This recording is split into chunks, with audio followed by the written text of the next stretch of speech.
Ini bab zakat hamba.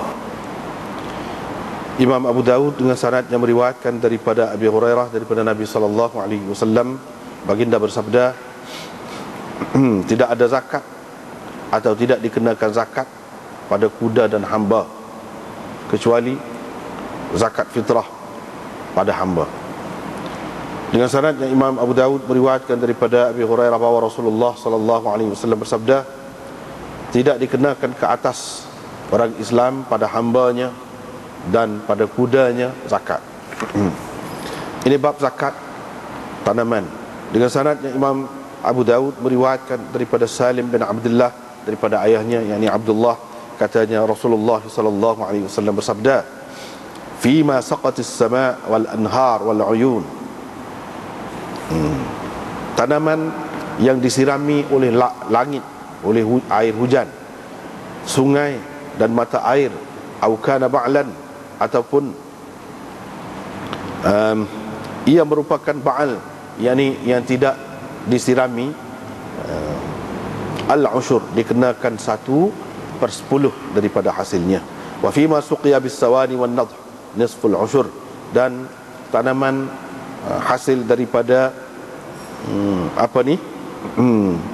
tanaman yang disirami dengan sawani, unta ataupun dengan kincir air, wan nadh nisful ushur, dikenakan 1/20.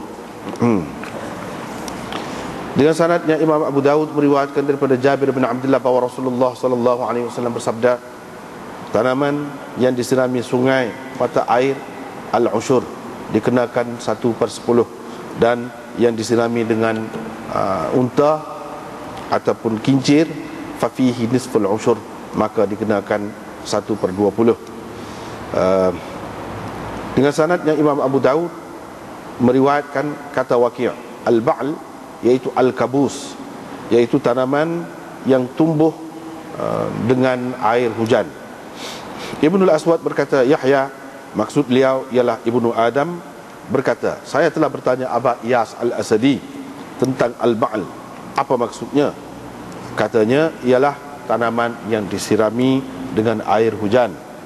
Dengan sanadnya Imam Abu Dawud meriwayatkan daripada Mu'adz bin Jabal bahawa Rasulullah sallallahu alaihi wasallam telah menghantarnya ke Yaman.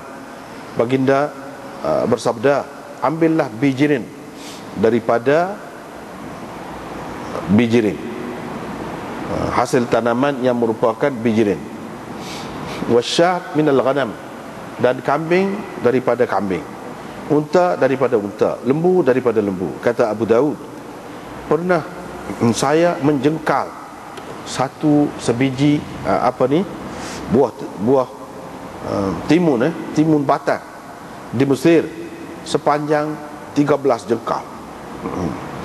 Dan pernah saya melihat buah limau dibelah dua di atas seekor unta, dengan sama belahannya di atas seekor unta. Ini bab zakat asal madu. Dengan sanadnya Imam Abu Dawud meriwayatkan daripada Amr bin Shu'aib daripada ayahnya, daripada datuknya, katanya Hilal, iaitu salah seorang daripada Bani Muta'an, pergi kepada Rasulullah sallallahu alaihi wasallam dengan membawa usyur 1/10 daripada madu lebahnya, daripada lebahnya, yang maksudnya madu lebahnya. Wa kana sa'alahu an yahmiya wadiyan yuqalu lahu salabah ataupun salbah.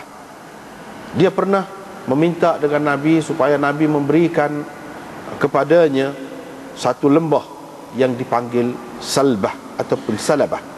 Nabi SAW memberikan kepadanya lembah itu. Bila Umar dilantik menjadi khalifah, Sufyan bin Wahab menulis surat kepada Umar bin Al-Khattab di mana dia bertanya tentang lembah itu. Umar menulis, jika dia memberikan kepadamu apa yang selalu diberinya kepada Rasulullah sallallahu alaihi wasallam dahulu berupa usyur, iaitu 1/10 daripada hasil madu lebahnya, fahmilahu salabah, maka teruskan salabah itu teruskan salabah itu dijadikan miliknya.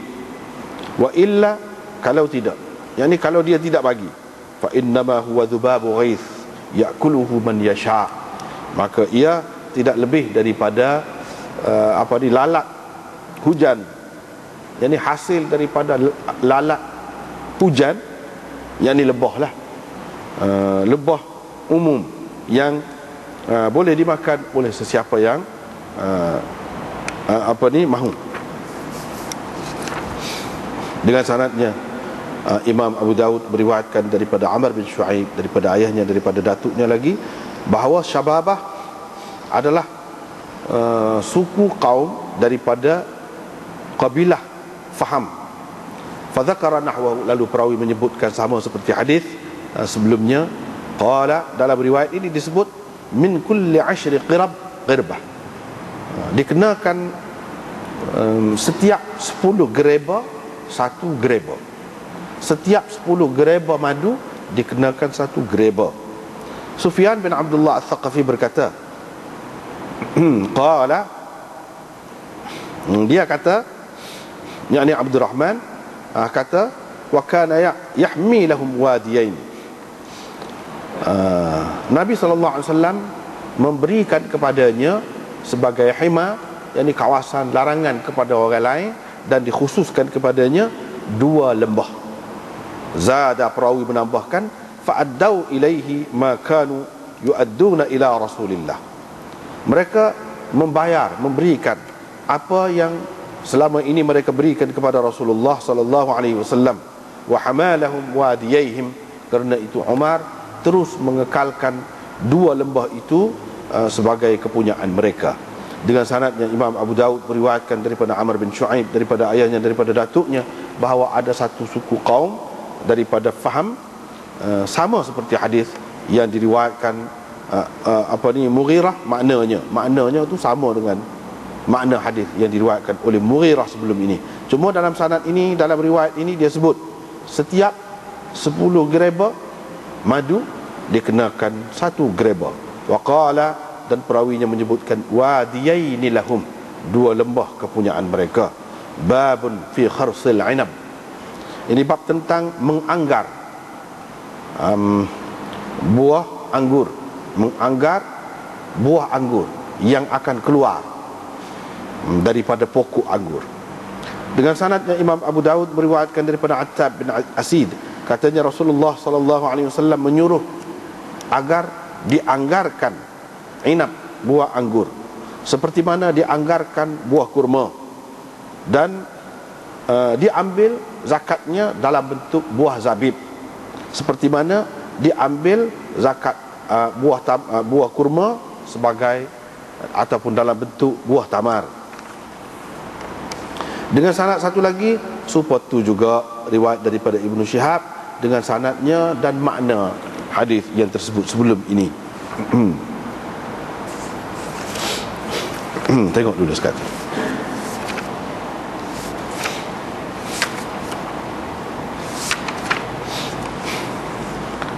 Ini bab zakat sedekah di sini dengan makna zakat.